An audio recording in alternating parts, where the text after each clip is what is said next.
underguard, and putt for pond. Forward march.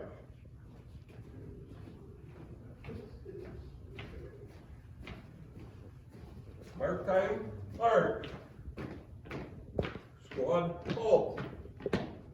Colors, post.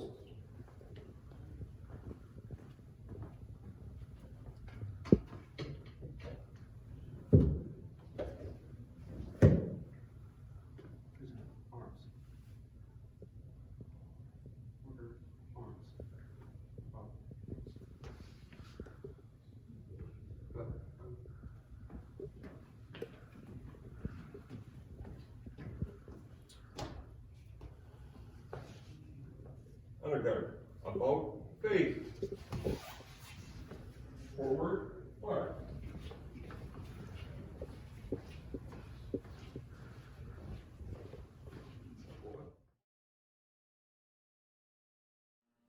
Two.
Pledge allegiance to the flag of the United States of America, to the republic under God, indivisible, with liberty and justice for all. Thank you. Welcome to the Winneconne Middle School Veterans Day observance. On this day, we Americans gather together to remember and thank our veterans. In each of America's struggles, heroes in uniform emerge to inspire us and spur us on to victory. America's service men and women who became our nation's veterans when they set their uniforms aside, distinguished themselves through their willingness to risk life and limb in defense of the freedoms we all cherish. Those who have served in our nation in uniform are the best people in our society has to offer. We owe them our full support and our sincerest thanks. By their example of courage and selflessness, they raise up a new nation inspired by the dignity of the common man, a nation blessed with heroes and heroes' dreams. That is America's leadership's legacy. Now please welcome Serena Scott to read the essay written by a 6th grader, Abigail Casey, which was the winner of the Veterans Day Essay Contest. Thank you for all you've done. Thank you for serving our country. Thank you for respecting us even though you have no idea who we are. All you know about us is that we are citizens of the United States, people you 95% don't know, and thank you for recognizing that. I could fill this whole page with thank yous, but I can only have 2 pages. So thank you for everything you've done to help this country, every small thing. My grandpa, Pat Van Den Hooven, was in the Marine Corps for 26 years, and he was a master gurney sergeant. He started on September 25th, 1981, when he was a senior at Kimberly High School and was just coming out of high school. He ended his service in one piece on May 31st of 2009. He traveled to so many places in the United States, such as Arizona, Idaho, Florida, North Carolina, Virginia, Alaska, Hawaii, Washington, Texas, California, Maine, Indiana, and of course Wisconsin. and all around the world overseas too, such as Canada, Wake Island, South Korea, Saudi Arabia, Singapore, Japan, Bahrain, Afghanistan, Australia, Tasmania, Tajikistan, Dubai, Germany, Spain, and Norway. He always wanted to join the service military to serve our great country, and he very much had enough of school. He was never injured in 26 years of service. I hope a lot of you are this fortunate. He was in 2 wars or battles. One was Operation Desert Shield and Storm. This was considered the Gulf War. Another one after 9/11, October of 2002, and was called Operation Iraq Freedom. He was in air support for the troops on the ground, and that ended in September of 2003. He was an engine mechanic on the AV-8B Harrier and became a squadron maintenance chief, and told me he disliked doing that job because he would push people that didn't want to do it. It was very difficult to be away from family and friends. One of his trips lasted about a year. He could only write letters to keep in contact with his loved ones, and soon came modern technology and he could email and do other things. He almost always would work on Harriers, and he loved that job. Once he went to EA at Oshkosh, Wisconsin, and helped for a week and a half. He said in his boot camp he did very well, and he passed as one of 300 people in his final physical test. They did have some down points, but only 3. A man pilot was flying a plane, and out of nowhere a missile hit him. He died, and it happened so fast that he was not able to eject from the plane. Another was during Garrison training when a man was taking off for flight. He lost control of the aircraft and lost his life in an ejection. And another time was when they were on a ship when a man fell overboard and died because they could not retrieve him. The most memorable moment he has was when he went to Norway and worked in a mountain tunnel that Hitler made in World War II. He said that the food wasn't that bad and the cooks did a great job. They had steak and lobster Fridays out in sea and had fruit drinks such as grenadine and fruit punch. And they had desserts as well. He was given some awards as well. Navy Marine Corps Commemoration Medal, Marine Corps Good Construct Medal, Navy and Marine Corps Achievement Medal, Humanitarian Service Medal, Sea Service Deployment Ribbon, Navy Arctic Service Ribbon, Global War on Terrorism Service Medal, Korean Defense Service Medal, Global War on Terrorism Expeditionary Medal, National Defense Medal, Kuwait Liberations Medal, Navy Recruiting Service Ribbon, Southwest Asia Service Medal, Navy Unit Commemoration, Navy Meritorious Unit Commemoration, Secretary of the Navy Letter of Commemoration, Letter of Appreciation, Certificate of Commemorations, and Expert Rifle Badge, and the Marksman Pistol Badge. Something he did for good luck was to pray, and I can see how that helped because he still is to this day. Now that he is retired, he was blessed by the Lord himself and got hired by Rolls-Royce Corporation as a field service representative for the Harrier. And he does anything needed, engine related to any Harrier. His service affected his life because it brought him the job he works today, and in the Marine Corps taught him honor, courage, commitment, integrity, enthusiasm, and discipline. So all of this has brought him to who he is today. He also added that he never planned to stay in the Army as long as he did.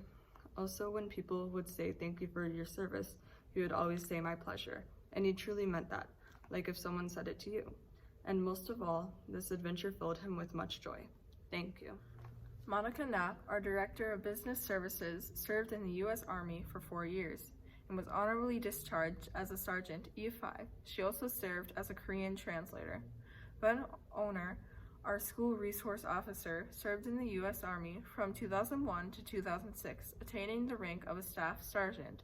He served in the 10th Mountain Infantry Division, the 2nd Infantry Division, and also an infantry squad leader. He attended Army Air Assault School, received a Combat Infantry Badge, attended Combat Lifesaver School, and was deployed for Operation Iraqi Freedom for 2002 and from 2002 to 2003 and 2004 to 2005.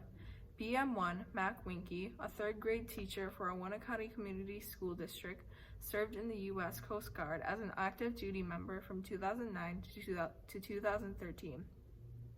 and was a reserve member from 2013 present, just over 10 years combined. His typical duties included commanding search and rescue boats and other federal law enforcement operations. Christina Koval, a custodian at her high school, enlisted in the Air Force on June 14, 1995. After basic training, she was stationed at Eielson Air Force Base in Alaska, where she worked as communications computer system operator.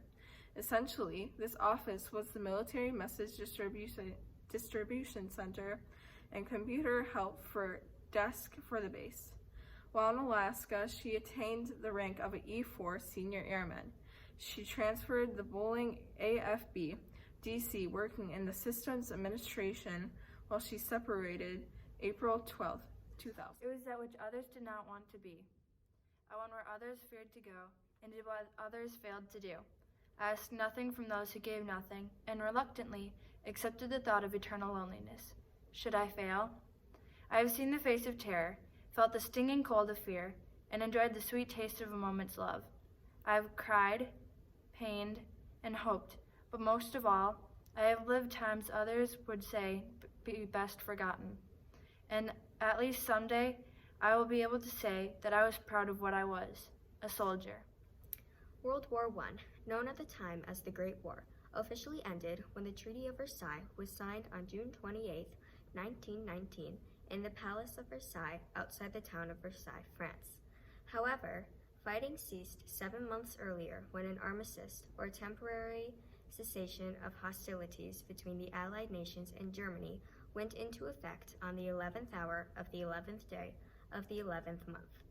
For that reason, November 11th, 1918 is generally regarded as the end of the war to end all wars.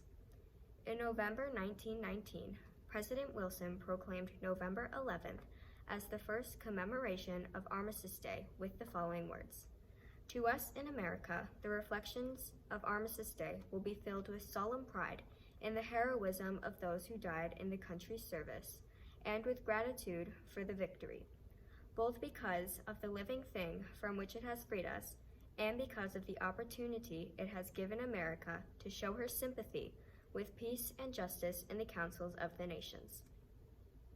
The original concept for the celebration was for a day observed with parades and public meetings, and a brief suspension of business beginning at 11 a.m.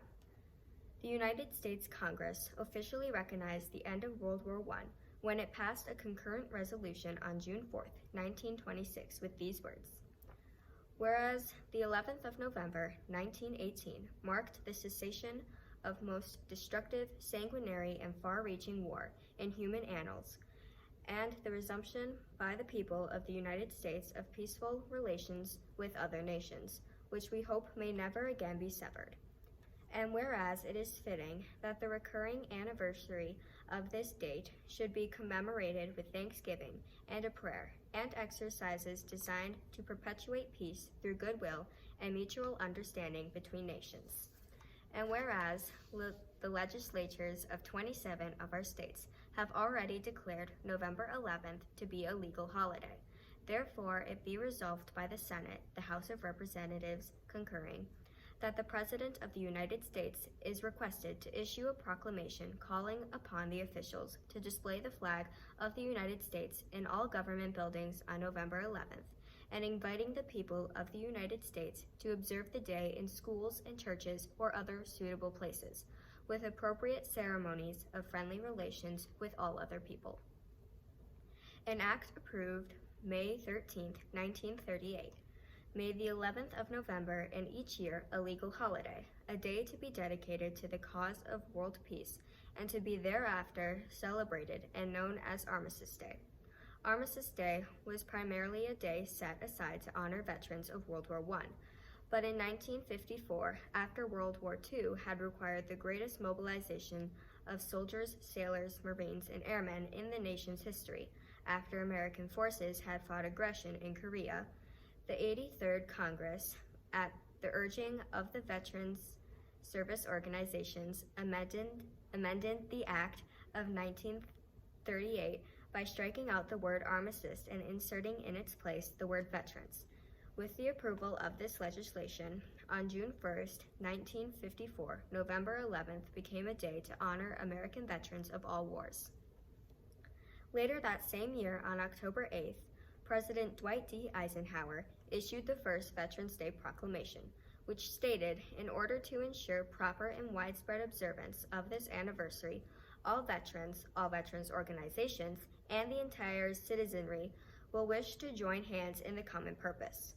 Towards this end, I am designated by the Administrator of Veterans Affairs as Chairman of a Veterans Day National Committee, which shall include such other persons as the Chairman may select, and which will coordinate at the national level necessary planning for the observance.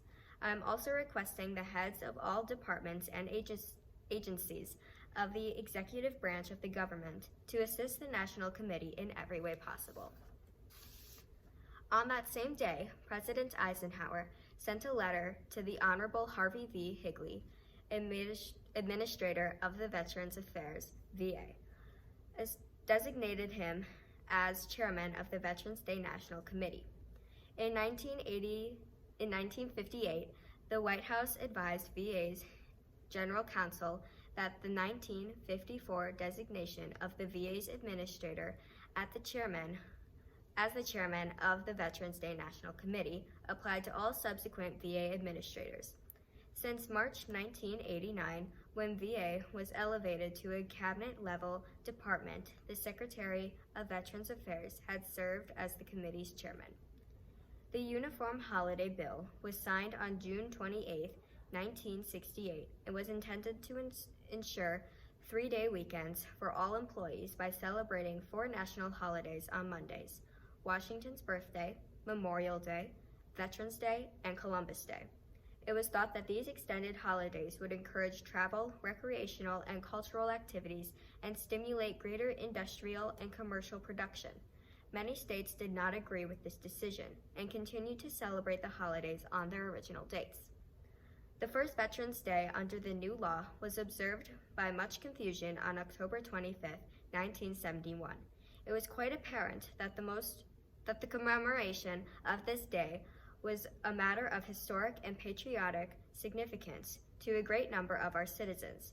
And so, on September 20th, 1975, President Gerald R. Ford signed Public Law 94 through 97, which returned the annual observance of Veterans Day to its original date of November 11, beginning in 1978.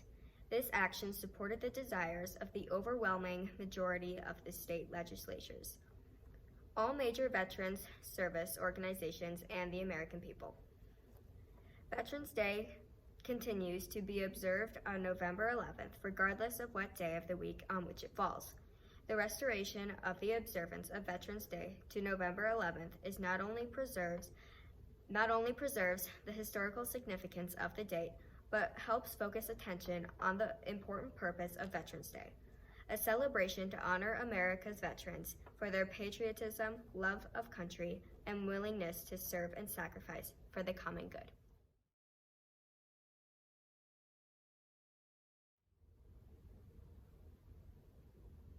A story. A man fires a rifle for many years, and he goes to war. And afterward, he turns the rifle back into the armory. And he believes that he's finished with the rifle.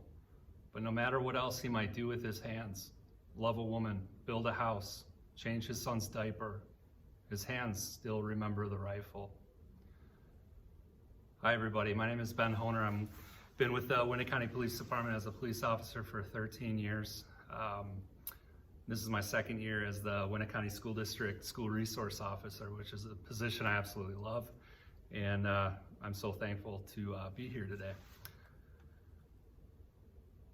In my life before a police officer, I was Sergeant Ben Honer with the 2nd of the 22nd Infantry Regiment stationed out of Fort Drum, New York. My position was a team leader in an infantry platoon at that point. And so Veterans Day, I'm pretty flattered and excited to have been asked to do the Veterans Day speech. As you can probably tell, I'm not much of a public speaker. I prefer to stay in the shadows. While I was preparing this speech today, definitely nervous to give this today. If there's any students that have seen classes I've given on drugs or safety on the internet, they could probably attest to that. I'm not the greatest of classroom speakers, so I'm gonna try. So, Veterans Day, the 11th month, the 11th day, the 11th hour. What is the significance of that? Miss Nowak was going around school asking students, why do we celebrate Veterans Day on the 11th month, the 11th day, and the 11th hour? And I have to admit, when I was asked that question, I knew the significance of the 11th month, the 11th day, as the ending to World War I. And just doing some more research on that, I discovered there's a lot of stuff that I didn't realize what took place to end that war. And it's interesting because she brought up the point, what's the importance? Why do we need to know Veterans Day? Why do we need to know the details of this? And it struck me as, if we don't tell these stories, they're forgotten. If we don't keep Veterans Day sacred, it becomes less. And I just want to thank teachers like her and at this school district that are keeping this alive with the students. So the importance of remembering and honoring. What is a veteran? Well, the dictionary definition of a veteran is somebody who's put on that uniform and served their country in the military, who's decided that, hey, I'm gonna risk everything in service for this country. There's a lot of veterans that I've met, so many that the way I look at it is, yeah, I'm a veteran, but I don't reach the status of a lot of the veterans I know. Coffee every morning at Jackie's Parkside in Winneconne, get a lot of cool conversations with some guys from the older generation. And a lot of these vets will never tell you, hey, I'm a vet. You know, that's not the first words out of their mouth. It was only weeks and months later that I discovered that they were vets. So the Bills, the Leos, the George, the Doug, Ed, Dick at Parkside in the morning, just the conversations I've had with them, I put them on such a high pedestal and high regard for their service. I've learned so much from these guys. You know, and the stories that they tell, I ask, hey, what did you do in the Army? What did you do in the Navy? What did you do in the Marine Corps? And their answers are always the same. Here's a World War II vet that I asked, and he says, well, I didn't do much. It's like, okay. You know, and everybody I ask, oh, you know, I just got in and did my time and got out. And it's like, okay. So where are these stories? You know, a lot of these stories are hidden, and they're not going to be the first ones to tell these stories. And because they have that same mindset that I do. Silent professionalism. It's something that was taught to me in the military from the get-go. Be a silent professional. There's no reason to brag. There's no reason to put yourself up higher than other people. And they have this same exact mindset. I remember talking to an elderly man named Ed. He told me that he was in World War II, and that's about it. It was only until after his death that I discovered that Ed was awarded the Silver Star for heroic actions in the Battle of the Bulge during World War II. So Ed was a supply sergeant. His platoon was pinned down by enemy gunfire, and Ed brought it upon himself to carry ammunition to the machine gun position so they could be defended. Ed low crawled almost a mile up to the position. Now when I say low crawl, it means you're crawling on the ground to be lower than dirt, and it's inches at a time. So Ed went to the machine gun position with the ammunition while being shot at the entire time, brought the ammunition to them,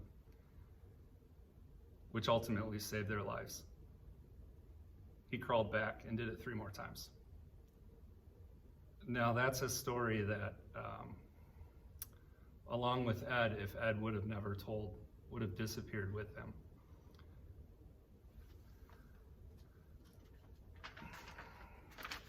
Now I talk about what I learned in the Army.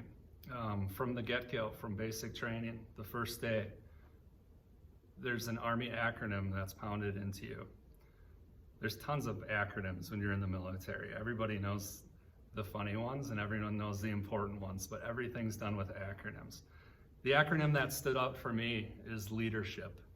It stands for loyalty, duty, respect, selfless service, honor, integrity, and personal courage. These are all the traits of a leader. The one I'm focused on is selfless service. With our culture and our society that is ingraining into young people, you need to be number one. With social media having such an influence on our young people to get the most likes, the most shares. Look at my Snapchat picture, look at my filter, I'm great. Look at me, I'm number one. I'm gonna go against that and bring up the importance of being second, of putting yourself second. Veterans all put themselves second.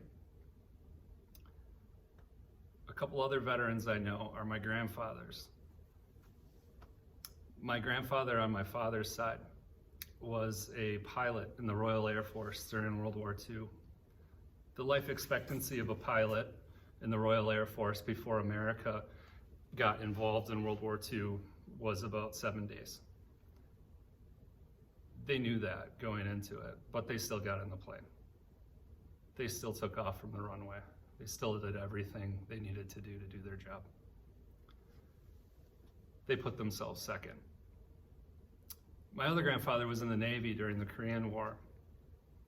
As the son of an alcoholic at 17, he decided, I want to get out of here. He joined the Navy and found himself on the USS Kearsarge as a gunner. Other veterans I know that I was really close to didn't make it back. They put themselves second in the ultimate way. Yevgeny Rindich, Timothy Van Norman, Dwayne Lewis, Lonnie Allen, Robert Seidel, and Philip Cornoyer. These are all my brothers in arms that didn't make it back. They put themselves second. So what kind of person does this voluntarily? They knew the risk. They did it anyway. Who does that? These are a special breed of the finest that America has to offer. These aren't common. These aren't common traits amongst people these days. I remember going into Jackie's one day and one of my friends named Andrew was there with her grandfather who was an Air Force vet. He was an older guy. I'd never met him before. And I saw Andrew and I'm like, hey, how you doing? You know, we were talking and her grandfather was seated right there and didn't really pay attention to me at all. And Andrea said, oh, hey, this is Ben, he's a vet. When he heard that V word, we looked at each other. We had this eye contact, almost like, oh, we know. I'll never forget that. It was this little thing where he just brightened up and said, oh,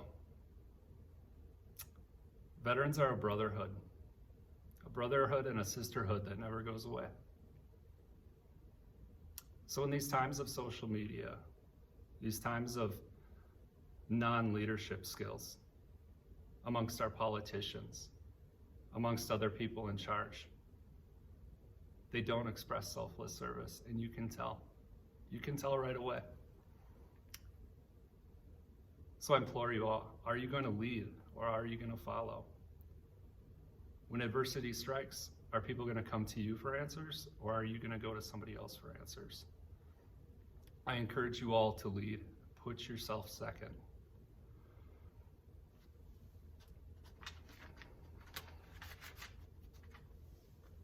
Like I said before, it's easy to spot those who place themselves second. Police officers, firefighters, paramedics, doctors, nurses, our teachers. They all put their own wants and desires aside for service to the public. When I brought up leaders before that, you're able to see that are putting themselves second. I always think of Bobby Kennedy. He was John F. Kennedy's brother, who was ultimately shot in a hotel kitchen by Sirhan Sirhan. Bobby Kennedy's last words as he was dying on the floor, surrounded by other people, were, "Is everyone okay?" No regard for himself. No care of, am I okay? No, it was, is everyone okay? He put himself second. People notice fakeness.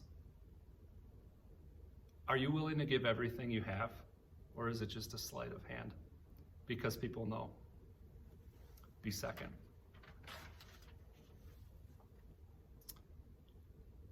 Some had families waiting.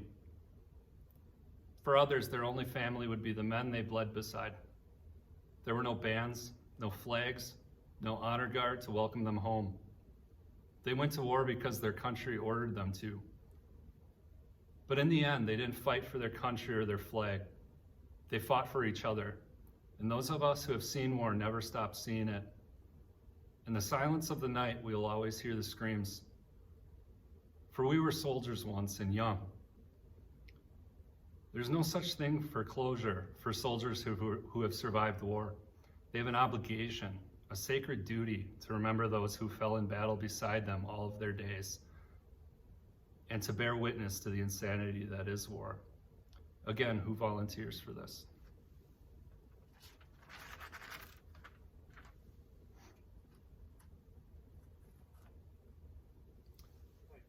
Just like what we teach in the elementary school, the Winneconne way. Practice kindness, always show respect, work to do your best. That PAW is an acronym. That's no different than the leadership acronym. We're teaching young people at a young age to put themselves second. So when you see a veteran, you thank a veteran. You don't know the struggle they're still battling. They decided to put themselves second for you, for your family, for your way of life.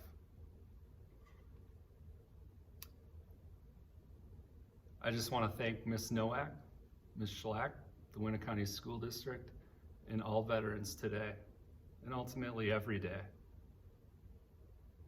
You see that old guy wearing the veteran hat, just say thanks. It doesn't take much. Thank you all. Piece that the choir is presenting for you today is the tribute to the armed services. This medley features the theme songs from 5 branches of the military. Each branch of the military will be shouted out by students in the choir.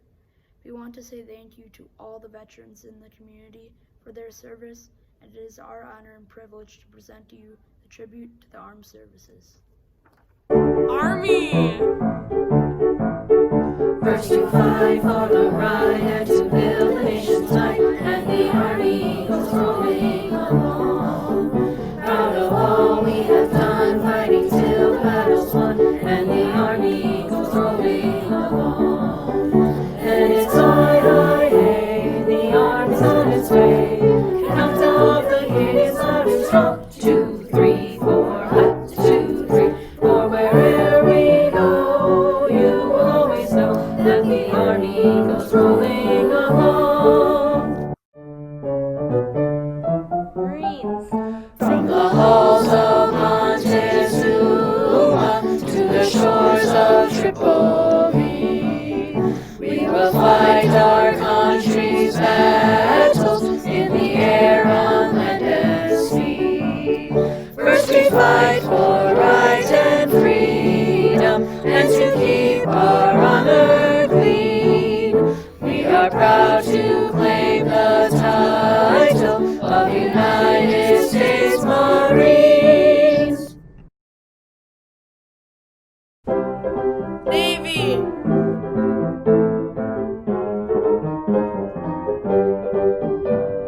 And hoist anchors away. Farewell to college joys, we sail at break of day, day, day, day. Through our last night on shore, hail to the foam. Until we meet once more, here's wishing you a happy voyage home. Air Force! Off we go into the wild blue yonder, climbing high into the sun. Here they come, swimming to meet our thunder, and the boys give her the gun. Down we dive, spouting our flame from under, off with one terrible roar. We live in fame, we'll go down in flame, for nothing can stop the U.S. Air Force. Coast Guard! We're always ready for the call. We place our trust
has done military service. They earn the title veteran and more.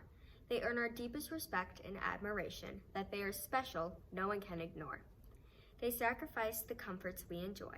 The list is long of all the things they gave.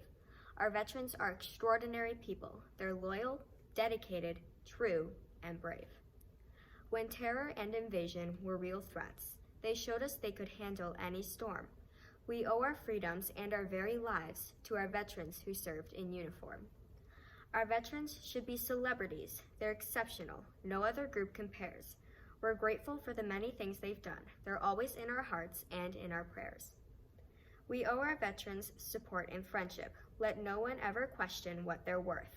These men and women served us and our country, our veterans, the very best on earth. The origin of taps.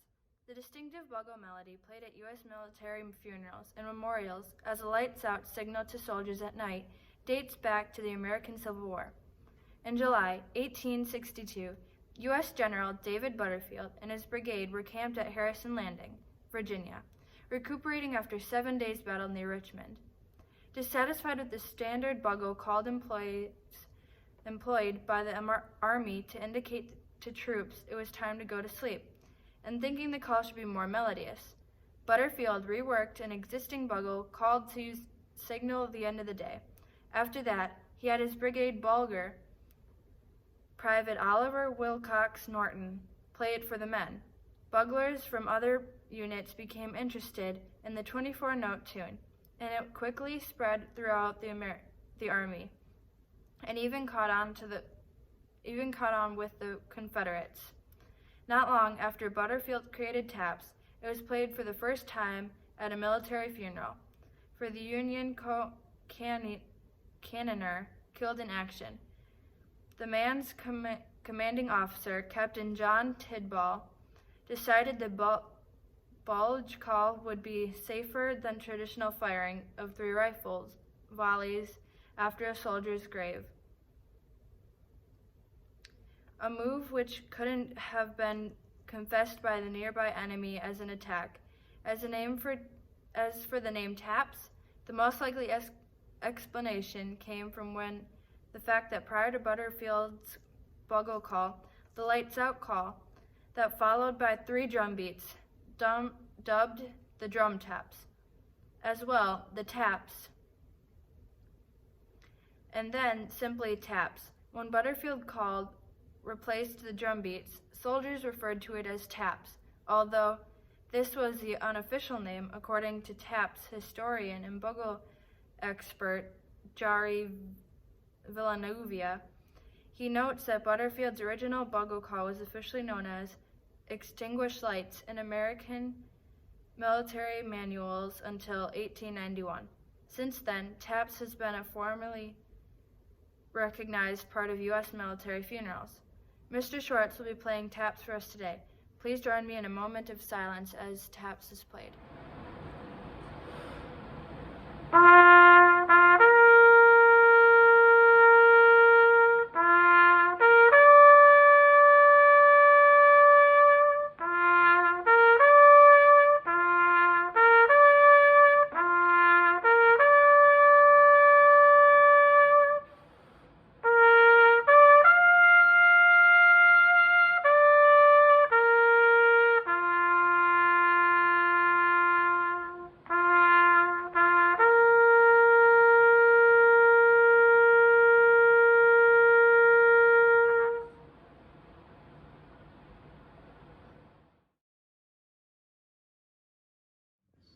You guys ready? Yep.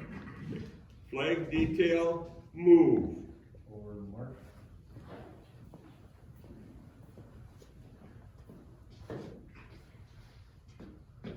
Present arms. Order arms.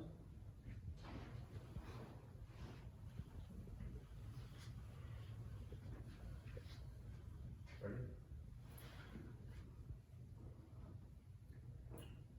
On side step. One moment.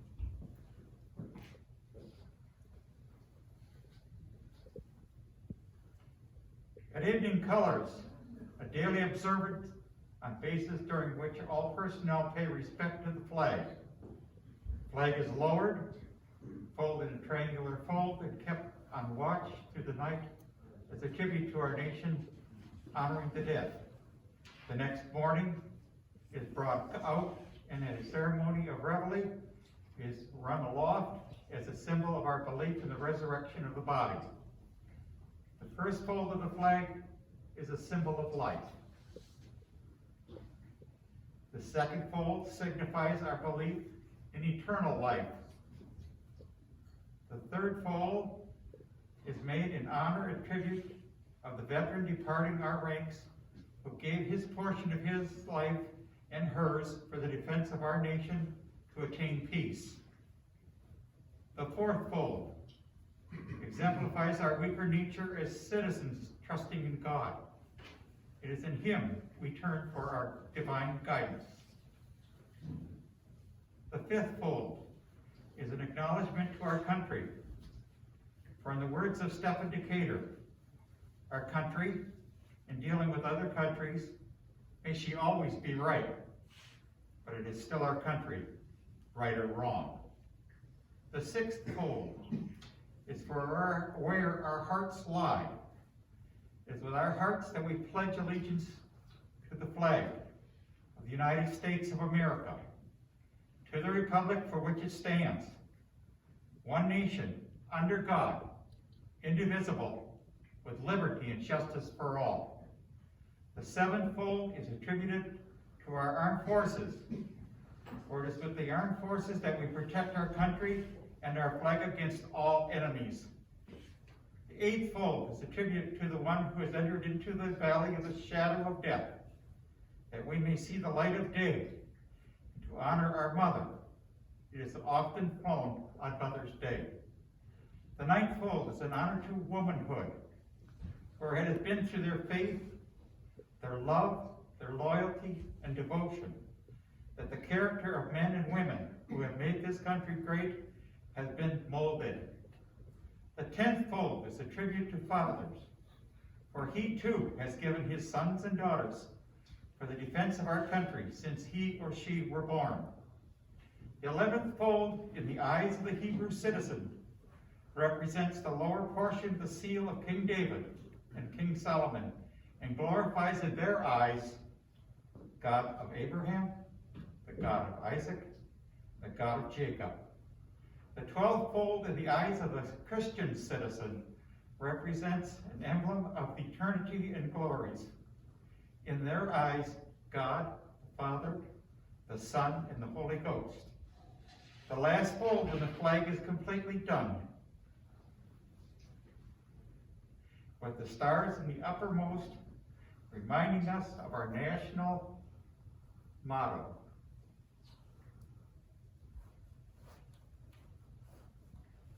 In God we trust. Amen.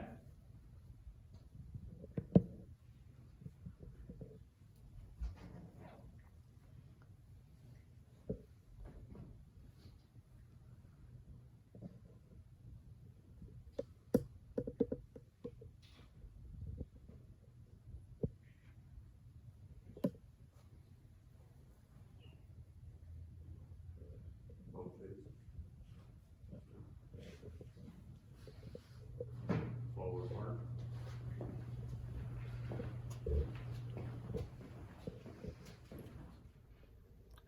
Thank you for attending this year's virtual Veterans Day program. On behalf of everyone involved in this year's program, we'd like to give a big thank you for watching. Now we are going to cut to the footage of the members of our American Legion post retiring the colors. We hope you have a wonderful rest of your day. 10 butt, port Hobbs. Retrieve colors, move.